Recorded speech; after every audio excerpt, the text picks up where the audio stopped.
Hello, Graham Sorgard Seeds. I'm in the house on September the 5th, and I'm here with my daughter Lydia, and I thought it was time to start teaching her about the realities of farming in Saskatchewan, on the Saskatchewan-Manitoba border in 2014.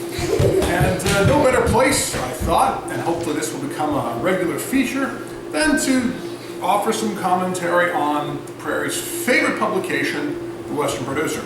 So, here we go. On the front page here, you see that the grain industry officials seek long-term rail plan. Good luck.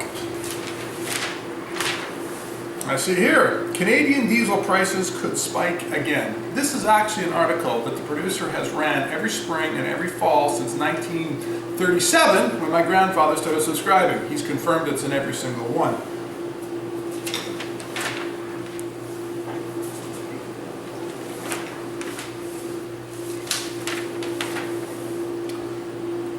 Wheat price may follow corn into the cellar. Unfortunately, that article, with the exception of a few years, has also been in every Western Producer since the early 30s. Kind of disappointed. Unfortunately, Lydia, that's what farming is like in Canada.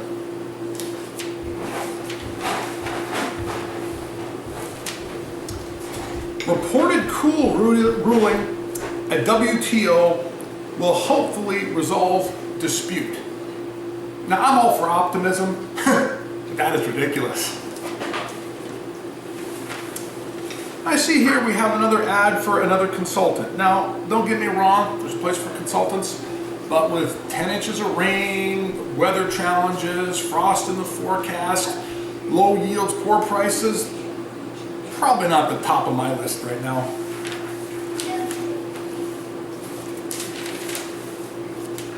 Honey prices keep rising. I'm not in honey, unfortunately.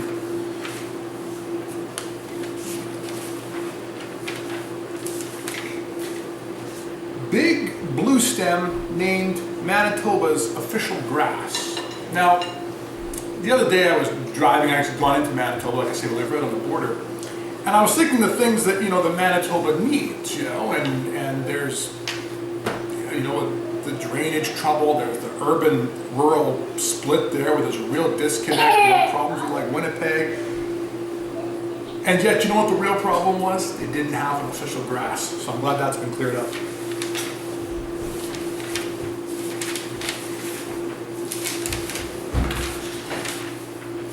Now, I'm into the classifieds here. Every farmer likes to read the classifieds in the Western Producer. Probably the last classifieds that anybody reads in North America.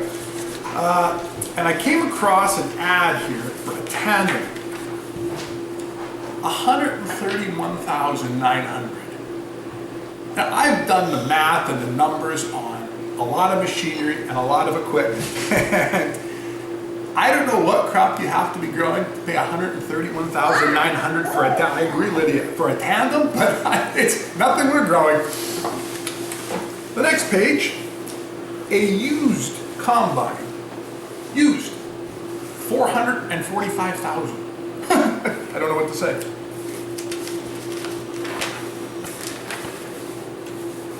I don't know what to say.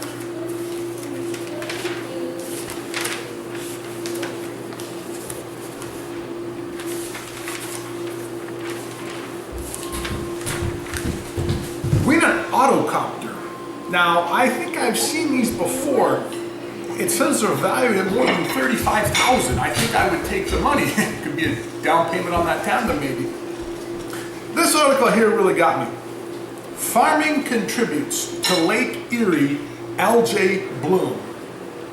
You know what else farming contributes to? The lack of starvation in Canada. The fact that there's food on the grocery shelves. The fact that we have the most inexpensive, healthiest, most nutritious food in the world. That's what farming contributes to. Just say thank you and move along.